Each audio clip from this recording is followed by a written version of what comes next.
সৰ্বানন্দ সোণোৱাল দংৱা মানুহ সেয়েহে বৰলা সৰ্বানন্দই বুজি নাপায় ল'ৰা ছোৱালীৰ মৰম। একেদৰে প্ৰধানমন্ত্ৰী নৰেন্দ্ৰ মোদীও বৰলা ৪৫ বছৰ পূৰ্বে বিয়া পাতি ছমাহৰ পিছতে পত্নীক এৰি বৰলা হ'ল মোদী। মোদীৰ মূল উপদেষ্টা বাবা ৰামদেৱো বৰলা। গতিকে তেওঁলোকে সন্তানৰ মৰম কি বুজিব? নিৰ্বাচনী প্ৰচাৰত এইদৰে প্ৰধানমন্ত্ৰী মুখ্যমন্ত্ৰীক উদ্দেশ্যি নিম্ন খাপত প্ৰাচুৰ্যসূচক মন্তব্য অসম প্ৰদেশ কংগ্ৰেছ কমিটিৰ সভাপতি ৰিপুণ বৰাৰ। দুটাতকৈ অধিক সন্তানৰ লোকে নিৰ্বাচনত প্ৰতিদ্বন্দ্বিতা কৰিব নোৱাৰিব বুলি চৰকাৰে লোৱা সিদ্ধান্তৰ সমালোচনা কৰি শনিবাৰে এইদৰে প্ৰধানমন্ত্ৰী মুখ্যমন্ত্ৰীক উদ্দেশ্যি নিজ মন্তব্য ৰাজ্যসভাৰ সাংসদজনৰ। বিয়া নপতা সৰ্বানন্দই ল'ৰা ছোৱালীৰ মৰম বুজি নাপায় বাবেই নতুন নিয়ম বনাইছে বুলিও কটাক্ষ কৰিলে ৰিপুণ বৰাই। বিহালী বিধানসভা সমষ্টিৰ অন্তৰ্গত বাঘমাৰী চাহবাগিচাত পঞ্চায়ত নিৰ্বাচনৰ প্ৰচাৰত প্ৰদেশ কংগ্ৰেছৰ সভাপতিজনৰ এনে নিম্ন খাপৰ মন্তব্যই সভাত উপস্থিত থকা সকলোকে আমোদ দিলেও ৰাজ্যজুৰি কিন্তু তুমুল প্ৰতিক্ৰিয়াৰ সৃষ্টি হৈছে। এটা দলৰ ৰাজ্যিক সভাপতিয়ে প্ৰধানমন্ত্ৰী মুখ্যমন্ত্ৰীক উদ্দেশ্যি কৰা অপমানসূচক মন্তব্য কিমান গ্ৰহণযোগ্য এলেও প্ৰশ্ন উত্থাপিত হৈছে।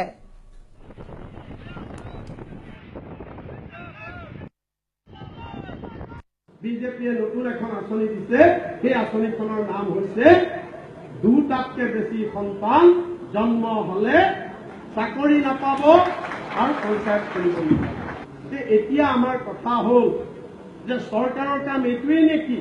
চৰকাৰী বিষয়াক এতিয়া লাঠি লৈ লৈ ঘৰে ঘৰে চাবলৈ দিছে কাৰ দুটা বাচ্চা আছে কাৰ নাই।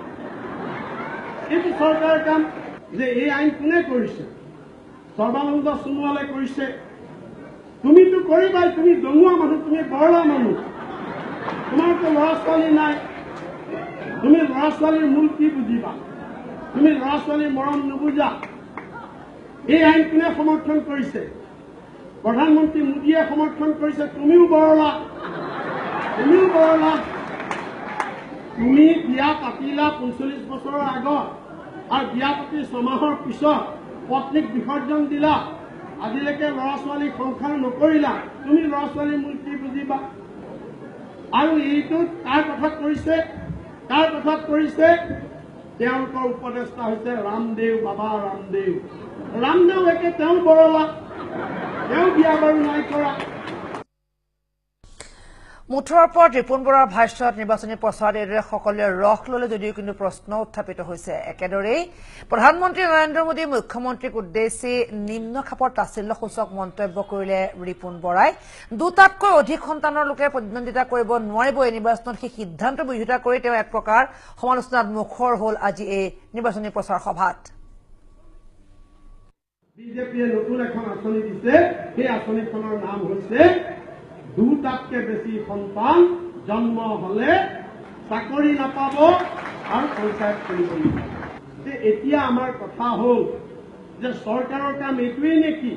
চৰকাৰী বিষয়াক এতিয়া লাঠি লৈ লৈ ঘৰে ঘৰে চাবলৈ দিছে কাৰ দুটা বাচ্চা আছে কাৰ নাই। এইটো চৰকাৰৰ কাম। যে এই আইন কোনে কৰিছে? সৰ্বানন্দ সোণোৱালে কৰিছে।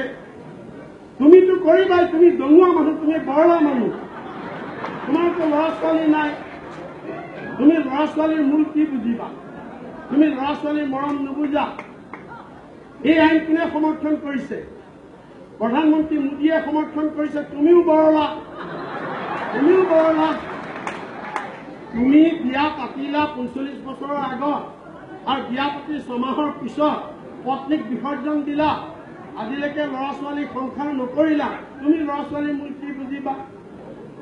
আৰু এইটো কাৰ কথাত কৰিছে? কাৰ কথাত কৰিছে? তেওঁলোকৰ উপদেষ্টা হৈছে ৰামদেৱ, বাবা ৰামদেৱ। ৰামদেৱ একে তেওঁ বৰলা, তেওঁ বিয়া বাৰু নাই কৰা।